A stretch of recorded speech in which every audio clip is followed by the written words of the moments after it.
बिस्मिल्लाहिर्रहमानिर्रहीम। हम इस वक्त लूपिंग स्टेटमेंट से रिलेटेड एमसीक्यूज करने के लिए जा रहे हैं जो प्रीवियसली आगा खान बोर्ड के अंदर क्लास सेकेंड ईयर के अंदर मुस्तकिल आते रहे। तो इससे आपको कुछ थोड़ा बहुत टाइप का अंदाजा होगा कि क्वेश्चंस जो है वो किस टाइप में आते हैं। आगे आगे बढ़। अब जरा देखिए भाई, question number 1, in what sequence the initialisation, किस सीक्वेंस में, वो कौन सी सीक्वेंस होती है जिसमें initialisation, testing and execution of body is done in do while. अच्छा, do while execution, do while loop चूंकि हमने किया नहीं है, ठीक है, तो वो हम यहाँ पे नहीं देख रहे हैं। तो ये डू वाइल चूंकि है नहीं, लिहाजा इसको अभी हम जाने दीजिए इसको। अच्छा, which of the following statement is used to take control of beginning of the loop. इसमें से कौन सी ऐसी चीज है जो कि लूप की बिगिनिंग के ऊपर, यानी कि स्टेटमेंट एंड करके बाहर ना आए। मतलब देखिए, आपके पास लिखा हुआ है फॉर आई इज, हाँ बिल्कुल, is equal to 1, I is less than और इक्वल टू 10 और आई प्लस प्लस, ये लिखा हुआ आपके पास, ठीक है ना। और आपने बॉडी में लिखा है if i is equal to 5, अगर आई की वैल्यू क्या हो, 5 हो, तो उस वक्त क्या हो जाए, कंटिन्यू हो जाए। उस वक्त क्या हो जाए, कंटिन्यू। बताइए, आई की वैल्यू पहले 1 आएगी, फिर 2 आएगी।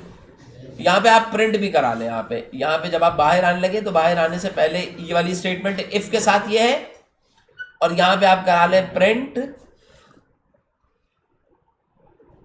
आई, ओ सॉरी, प्रिंट परसेंट डी, और यहाँ पे लिख लें आप आई। ये मैं प्रोग्राम बना के देख लेते हैं यार, कि देखो कि क्या रिजल्ट आता है, कि असल में कंटिन्यू काम कर क्या रहा होता है। ठीक है भाई, देखिए भाई, ए डिफ सी प्लस प्लस,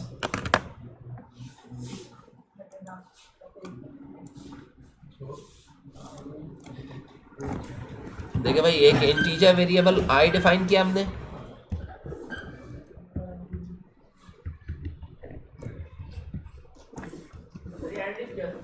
नहीं ये ऐसे ही लिखा हुआ। अच्छा भाई, आई वेरिएबल डिफाइन किया, ये मैं प्रोग्राम असल में बना रहा था। बनाने के दौरान हमारी छोटी गुड़िया जो थी ना, वो चल रही थी और मैं चला गया। वो इस लैपटॉप पर कई दफ़ा चलती रही, गुजरती रही, तो ये उन्हीं का लिखा हुआ था सारा। खैर, आई हो गया फॉर, हाँ प्रोग्रामर बन गए ऐसे फॉर। अब ये बताइए, I is equal to 1, I is less than और इक्वल टू 10 और आई प्लस प्लस, ये आपने फॉर के लिए लिख दिया। अब ये फॉर की बॉडी आ गई, ठीक है। अब फॉर की बॉडी के अंदर आपने क्या लिखा, आपने लिखा प्रिंट एफ, पहले आपने आई लिख लिया, ये यहां पे क्या लिखा देख रहे हैं, आपने क्या लिखा परसेंट डी, और कॉमा डाल के यहाँ पे क्या लिख दिया, आई। अब ये बताइए, जब मैं इसे एग्जीक्यूट करूंगा तो 1 से लेके 10 तक प्रिंट हो जाएगा। आपकी बात समझ में आ रही है। ए यहाँ पे करें आप /n, ताकि नेक्स्ट लाइन पे आ जाए F11। देखो भाई, 1 से 10 तक प्रिंट हो गया, सही हो रहा है प्रिंट। अब मैं वो वाली कंटिन्यू वाली स्टेटमेंट लिखता हूँ। अगर मैं यहाँ पे कंटिन्यू लिख दूँ है, मैं यहाँ पे कंटिन्यू कर दूँ, देखो भाई क्या करता है F11,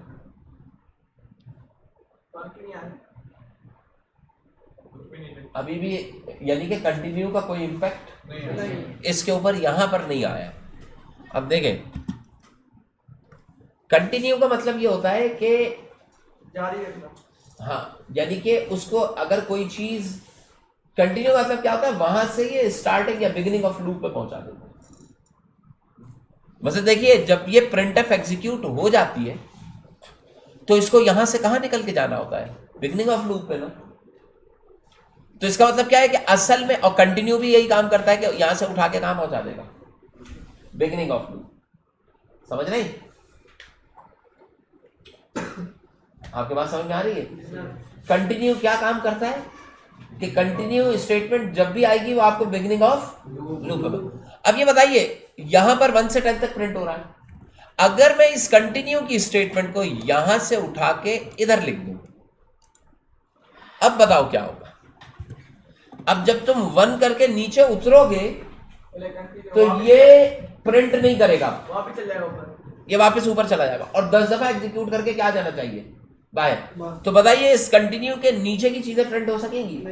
जो हमें समझ में आ रहा है, अब एग्जीक्यूट करके देखेंगे तुम्हें समझ में आ रही बात।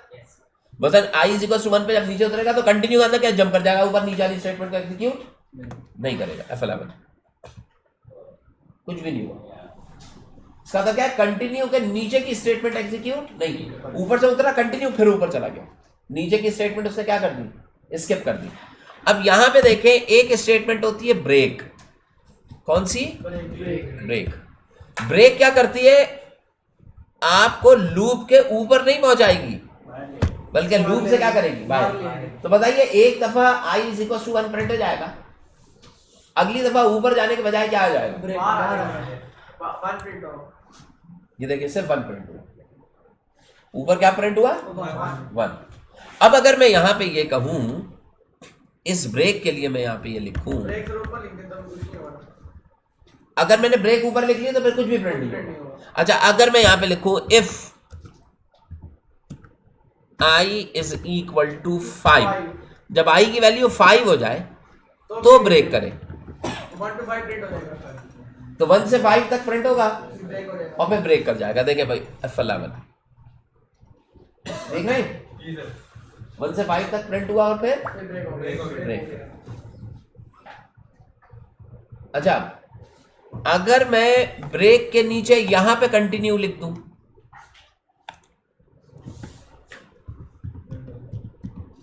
नहीं सर फिर नहीं होगा, 1 to 5 भाई i की वैल्यू 1 हुई, नीचे आए 1 प्रिंट हो गया, 5 तो नहीं हुआ तो ब्रेक नहीं होगा, फिर क्या आएगा, कंटिन्यू, दोबारा से ऊपर लौट जाएगा। समझ रहे हैं? तो इसका मतलब क्या है कि ये 1 से लेके 5 तक, जैसे ही 5 आएगा ब्रेक करके बाहर आ जाएगा, कंटिन्यू एग्जीक्यूट नहीं, 1 से 5 तक।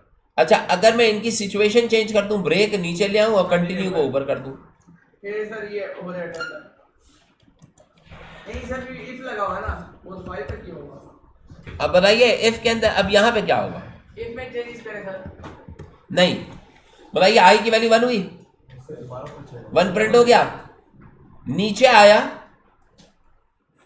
तो ये फॉल्स हुई तो कंटिन्यू पे करा देगा वो, नहीं, जब ये फॉल्स हुई तो कंटिन्यू पे जाएगा, कंटिन्यूअस ब्रेक हो जाएगा वो तो, नहीं जाएगा ना। इसका मतलब किस पे जाएगा, ब्रेक और ब्रेक से बाहर आ जाएगा तो सिर्फ क्या प्रिंट होगा, 1। नहीं सर, एक सर देखिए ना आपने, इफ i = 5 किया है, जब i 5 हुआ तब ब्रेक हो रहा है, क्योंकि नहीं ब्रेक नीचे है, इफ के साथ कंटिन्यू है स्टेटमेंट। अच्छा वो सर अगर इफ के ब्रैकेट में डाल दें हम ब्रेक भी, दोनों इफ के ब्रैकेट में डाल दें। अब देखो, अब ये बताओ पहले कंटिन्यू आ रहा है या पहले ब्रेक आ रहा है, कंटिन्यू वाला है, तो इसका मतलब क्या है, पहले कंटिन्यू करेगा बाद में ब्रेक, क्यों भाई, पहले continue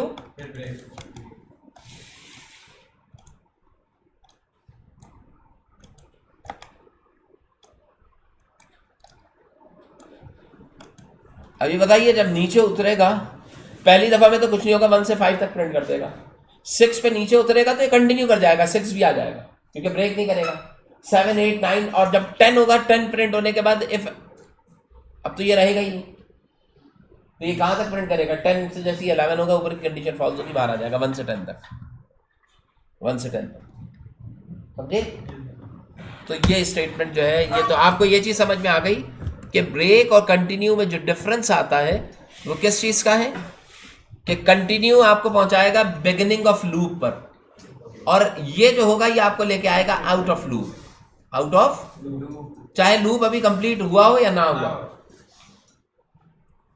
when we want that the statement within the loop must be executed at least once, एक दफा जरूर एग्जीक्यूट करें, ये तो फिर डू वाइल और वाइल से रिलेटेड आ गई, जिसको भी रहेगा। द ब्रेक स्टेटमेंट, जो break statement is use to exit from, कहां से निकलने के लिए, फॉर अ लूप। अच्छा अगर इफ स्टेटमेंट के अंदर हम एग्जीक्यूट कर रहे हैं तो इफ भी हो सकती है, लेकिन अमूमन हम देखते हैं exit from a for loop कह लो या एग्जिट फ्रॉम स्विच। स्विच के अंदर भी तो करते थे ना, सर इसमें स्विच भी ऑप्शन होता है। दोनों नहीं दे सकते थे, फिर लिखा होता है लास्ट ए एंड बी। सही। Which type of the condition within the loop must be true before entering the, किस तरह की कंडीशन ट्रू होनी चाहिए बिफोर एंटरिंग। तो ये तो डू वाइल आ गया है। वाइल के अंदर क्या होता है, पहले कंडीशन चेक करके उसके बाद फिर एग्जीक्यूशन स्टार्ट। डू वाइल में क्या होता है, एग्जीक्यूशन बाद में होती है, तो इसको रहने दीजिए। फॉर लूप के अंदर जो सेकंड पार्ट होता है, यानी कि आप लिखते हैं फॉर, पहला पार्ट ये हुआ i is equal to 1, condition होती है, is the condition of that. Third part क्या होता है, इंक्रीमेंटल स्टेटमेंट। फर्स्ट पार्ट क्या होता है, इनिशियलाइजेशन वैल्यू। ये हो गया सेकंड पार्ट, ये हुआ सेकंड पार्ट, ये हुआ फर्स्ट पार्ट, ये हो गया थर्ड पार्ट। हाँ, टर्मिनेशन नहीं होती इसमें टर्मिनेशन तो फिर विद इन द लूप अगर आपने ब्रेक लिखा हुआ है तो वो टर्मिनेशन। ब्रेक क्या होता है, लूप की टर्मिनेशन के लिए इस्तेमाल होता है, कंटिन्यू लूप की कंटिन्यूटी के लिए इस्तेमाल होता है। कि in order to skip the remaining statements we will use continue. समझ रहे? Which of the following loop is used to test the condition having executed a statement? ये डू वाइल आ गया। लूप काउंटर या काउंटर लूप जो होता है is called dash of loop। अब बताइए, लूप काउंटर या काउंटर वेरिएबल असल में क्या होता है, वेरिएबल जिसे हम आई से रिप्रेजेंट कर रहे हैं, जो कि क्या करता है, लूप के काउंट को मेंटेन करता है कि कितनी दफा loop execute. Which of the following is not an infinity? अब ये बताइए, अगर मैं इनको चेक करूं, ये तो वाइल दिया हुआ है, इसको रहने दें। फॉर के अंदर इन्होंने कुछ नहीं लिखा। जब फॉर में कुछ नहीं लिखते तो इसका मतलब क्या होता है कि ये लूप जो होगा वो इनफाइनाइट लूप होगा। जरा करके देखते हैं, देखिए भाई, इनफाइनाइट लूप कह रहा है ना ये। फॉर देखिए, हम फॉर के अंदर ये वाली स्टेटमेंट भी हटा दें,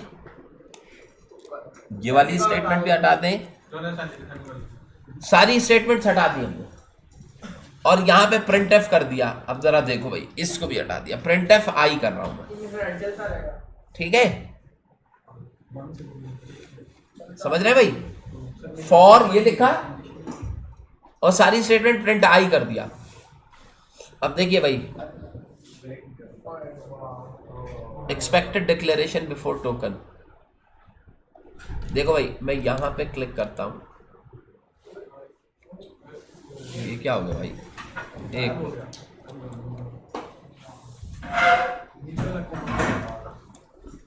ये एडिशनल आ गया, एफ एल आ गया। चले भाई, ये देखिए, ये 0 0 चल रहा है और ये खत्म नहीं हो रहा, ये इनफाइनाइट लूप में आ गया 0।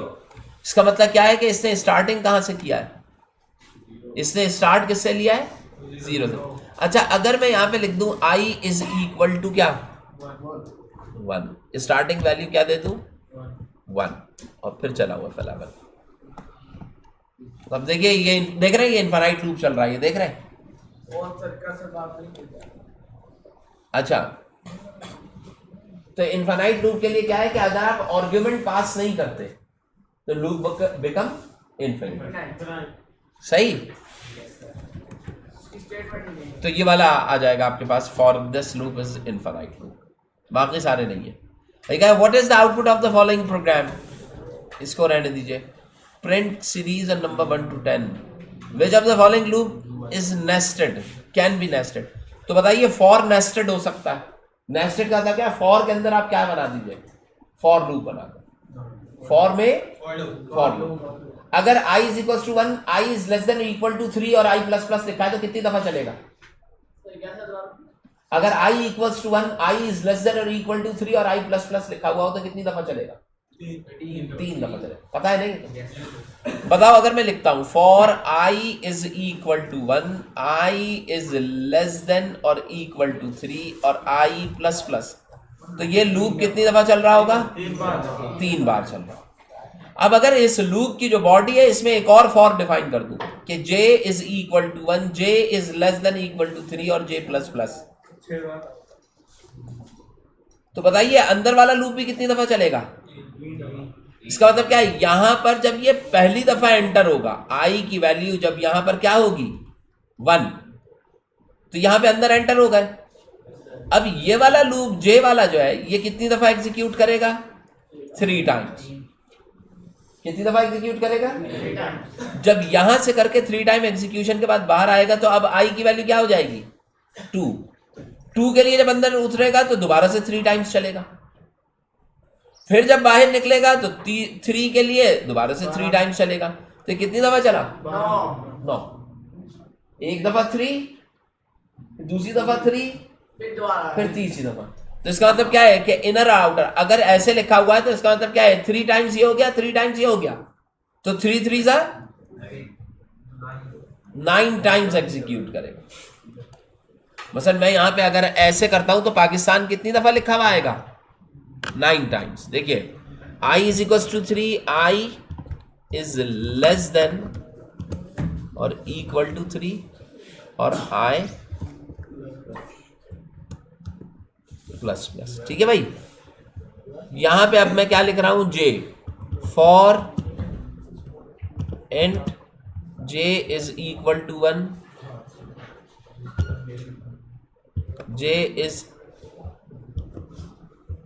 लेस देन और इक्वल टू 3 और j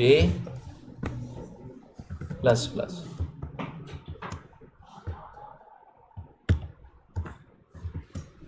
समझ में आई बात? इसमें ये वाला नहीं आया कि ये जो और के नीचे समझ आ रही है। इसको अंदर आपने लिख लिया पाकिस्तान प्रिंट करा रहा हूं स्लैश एन कर, इसको हटा। ठीक है, पहले आई एक इनर लूप आउटर लूप आई और आई की बॉडी के अंदर क्या है प्रिंट एफ इनर लूप।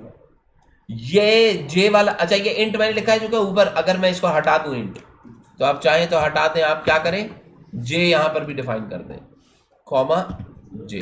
समझ में आ गई बात? अब एक आउटर लूप हो गया और एक आउटर लूप का वेरिएबल आई है और इनर का क्या है जे। अब ये चलेगा कैसे, आई की वैल्यू 1 लेके नीचे उतरेगा और इसको कितनी दफा चला देगा 3 दफा, फिर वापस लौटेगा ऊपर जाएगा, आई की वैल्यू 2 लेके नीचे उतरेगा, इसको फिर से 3 दफा चलेगा।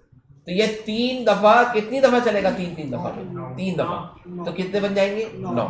आप देखिए F11 9 टाइम्स देखिए पाकिस्तान प्रिंट हो गया। अब ये बताइए अगर मुझे 30 टाइम्स प्रिंट कराना है कितनी दफा 30, ऊपर 3 टाइम्स ही रखे और इसको मैं क्या कर दूं 10 कर दूं। बताइए पहली दफा नीचे उतर के 10 दफा 10 3 दफा चलेगा, 30 टाइम्स हो जाएंगे F11।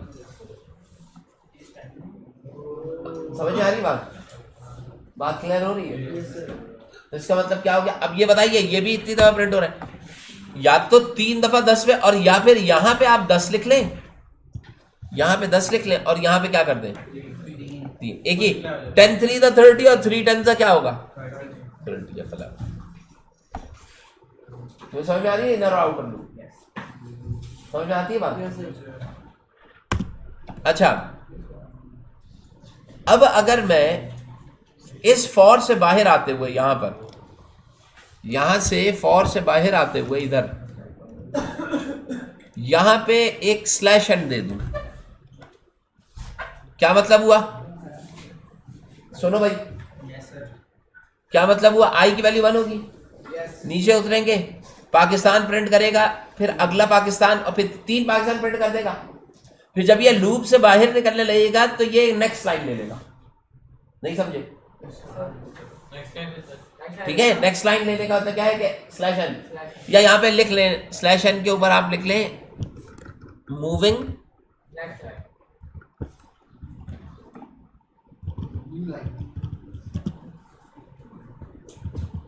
Out of inner loop. आप out of inner loop move कर रहे हैं, ठीक है, आउट ऑफ इनर लूप से बाहर जा रहे हैं। यहां से इनर लूप चल चुका ना ये, अब इनर से बाहर जा रहे हैं। अब आप देखिए मैं अगर इसको एग्जीक्यूट करूंगा तो पहले ये 1 से नीचे उतरेगा, 3 दफा प्रिंट करा के moving out of inner loop यानी कि वापस लौटेगा। तो ये moving out of inner loop कितनी दफा आएगा 10 दफा लिखा हुआ है। समझ में आती बात? अब देखिए F11, लेकिन ये यहाँ पे नहीं आया। ज़्यादा दफा आ गया। देखिए भाई, मैं अभी इसको देख के बताता हूँ। सर उसकी बॉडी में दे रहा था। नहीं नहीं, ये असल में इसके बाहर आ गया है। ये वाली चीज यहाँ से हटेगी, ये इसका आया, और ये ब्रैकेट्स का प्रॉब्लम आ गया।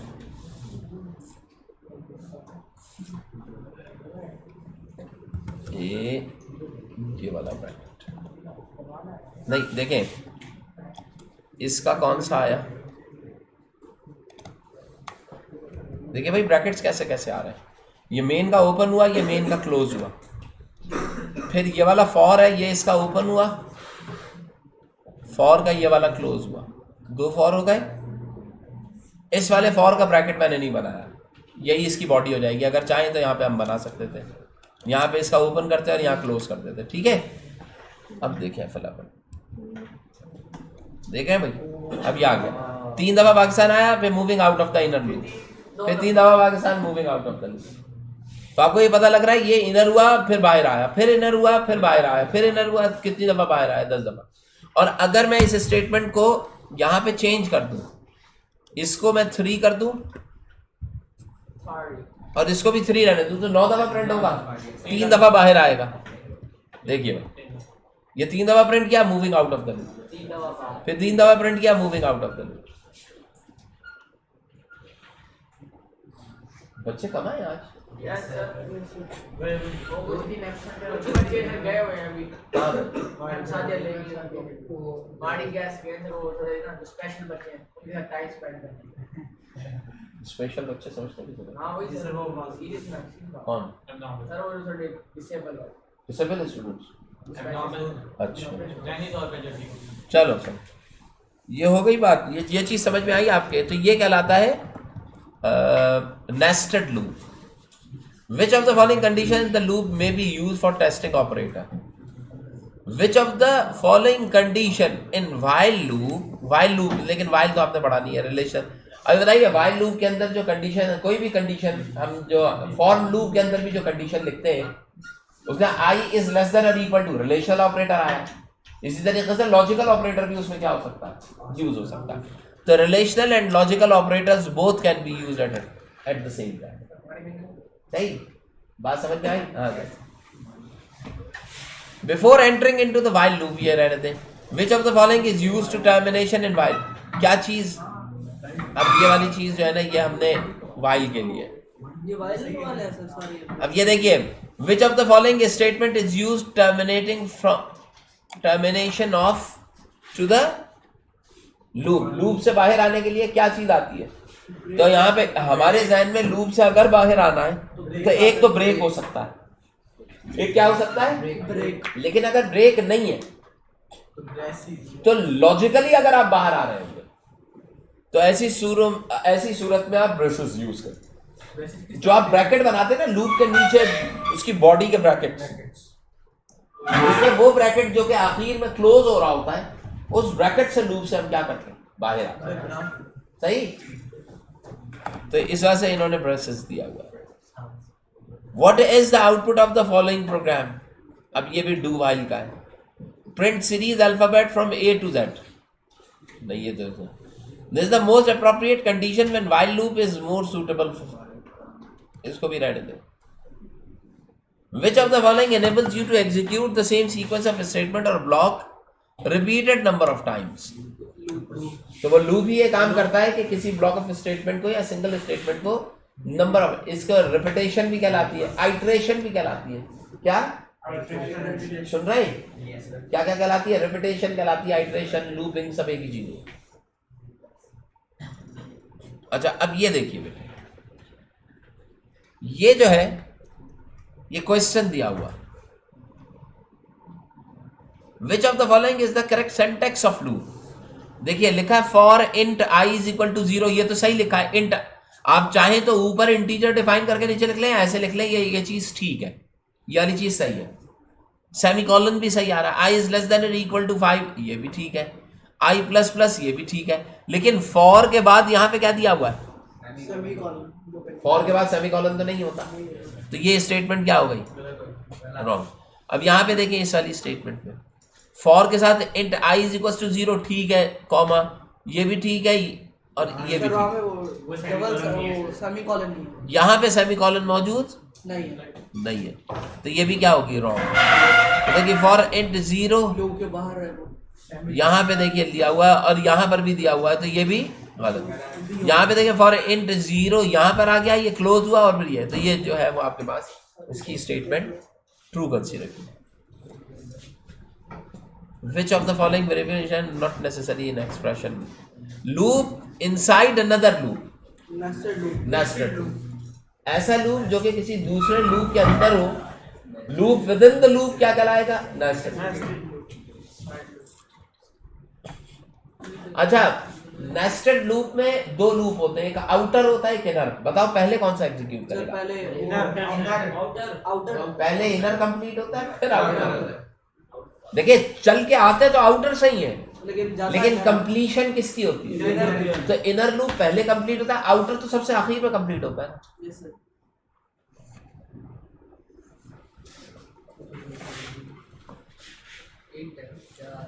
Which of the following loop is an infinite loop? A loop whose execution goes forever. समझ में आती बात? कि जिसकी एग्जीक्यूशन रुके ही नहीं, चलती रहे। At once, more than one, not forever. Loop counter contains which of the following data? Loop counter जो होता है वो कौन से डाटा टाइप करते हैं? अब ये कैरेक्टर का मुझे नहीं पता भाई कि 4 कैसे हो सकता है, लेकिन आपके पास इसका आंसर इंट ओनली होना चाहिए। इसका आंसर ये इन्होंने गलत लगाया हुआ आंसर, समझ रहे हैं? क्योंकि जब आप काउंटर रख रहे हैं तो काउंटर कैरेक्टर टाइप के ऊपर तो नहीं हो सकता, तो इसी के ऊपर। तो इसका मतलब क्या है कि int only is the answer of question number 25। ठीक है भाई, तो ये क्वेश्चन हमारे पास लूपिंग स्टेटमेंट से रिलेटेड थे। अगला देखिए,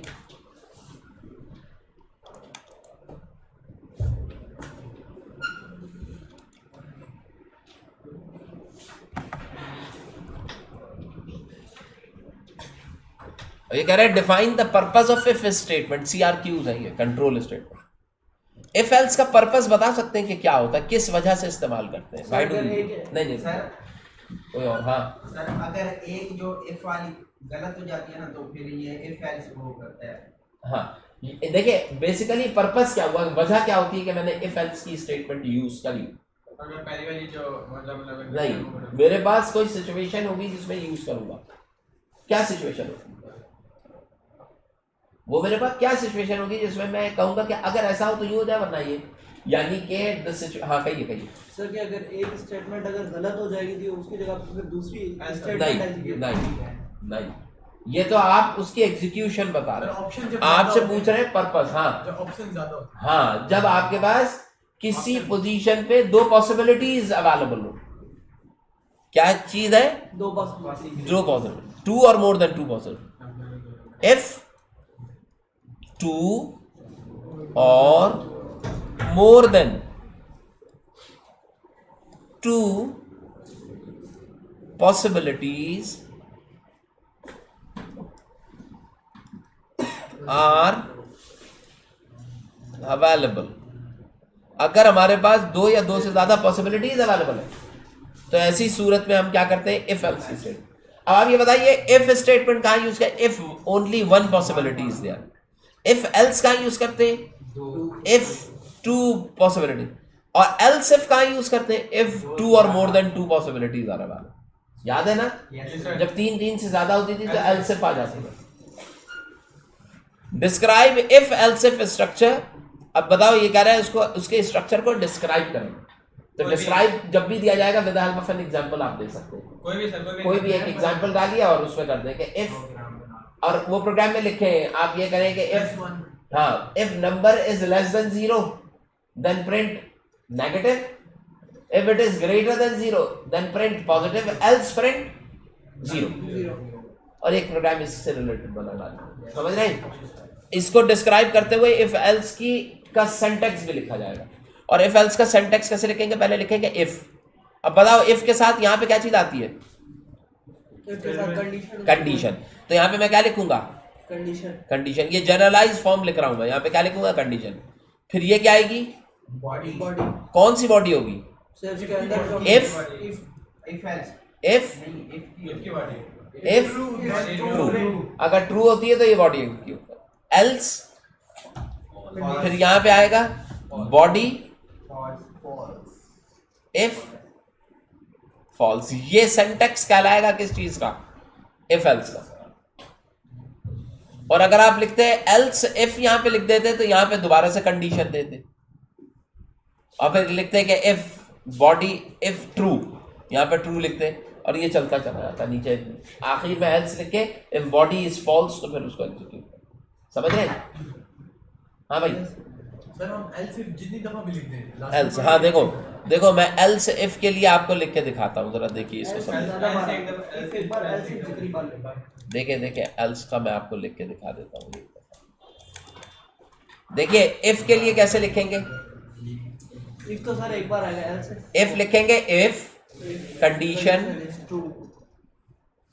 और इसकी बॉडी आएगी क्या? If body body is true. कौन सी? ट्रू की बॉडी आएगी। बस ये खत्म हो गया, ये इफ हुआ। इफ एल्स में क्या लिखेंगे? इफ कंडीशन, पहले बॉडी किसकी आएगी? बॉडी कौन सी वाली? ट्रू। फिर लिखेंगे एल्स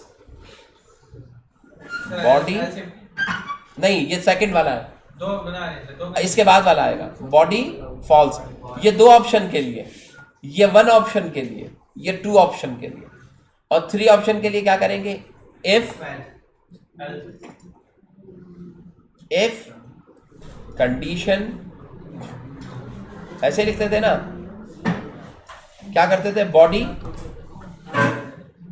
ट्रू। अगले में क्या करेंगे? Else if